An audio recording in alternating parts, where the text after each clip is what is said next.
ancestrale. Elle se transmet les secrets de fabrication de génération en génération. Caroline Sins, Benoît Jourdan sur place. Translucides, gorgés de sucre, des fruits confits à la forme parfaite et au goût unique. Chez Lilamant, à Saint-Rémy-de-Provence, le fruit confit est une histoire de famille.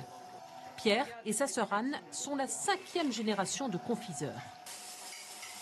On a conservé les mêmes gestes, dans le même matériel. On est ancré dans cette tradition provençale et on s'y raccroche parce que c'est effectivement notre identité. Une recette du XVIe siècle, héritée du célèbre apothicaire et astrologue Nostradamus. De belles clémentines que l'on fait blanchir pour mieux recevoir le sirop de sucre. Alors il ne faut pas donner un gros bouillon, sinon le fruit va éclater. Il faut y aller doucement pour que le fruit garde sa forme. Une alchimie parfaite entre fruits et sucre. Les fruits précieux ressemblent à de l'or. Ils sont confits avec précaution et lenteur dans de grandes bassines en cuivre. C'est un sirop de sucre au départ qui est très léger, au sucre glucose. Et par les bouillons successifs, on va avoir une concentration de sucre et l'eau naturelle du fruit va s'évaporer et ce sirop va rentrer au cœur du fruit. C'est vraiment une osmose entre le sirop et le fruit. Et l'idée, c'est d'aller lentement pour que le fruit ne soit pas surpris et qu'il puisse se nourrir vraiment de cette substance-là. Melon de Provence, figues, cédrats, fraises, abricots, des dizaines de fruits moelleux et savoureux attendent plusieurs mois avant d'être glacés. Une fine pellicule de sucre rend les fruits brillants et les empêche de coller aux doigts.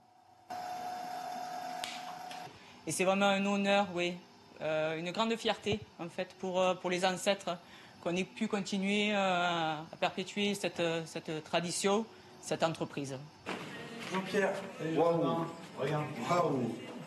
Des fruits confits mis à l'honneur par Jonathan Voïd, chef pâtissier de l'une des meilleures tables de la région. C'est translucide. Là, on est vraiment complètement dans la cible. Saint-Honoré aux fruits confits comme ça de la région, c'est coloré. Il y a la tonique avec le rouge, avec la mandarine. Un Saint-Honoré avec une chantilly légère et non sucrée, rehaussée par de l'angélique, de la poire et des clémentines confites. On a un équilibre du goût. Voilà.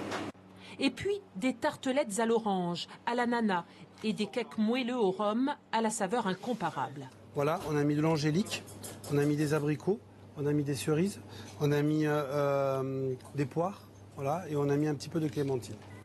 En Provence, pas de Noël sans fruits confits.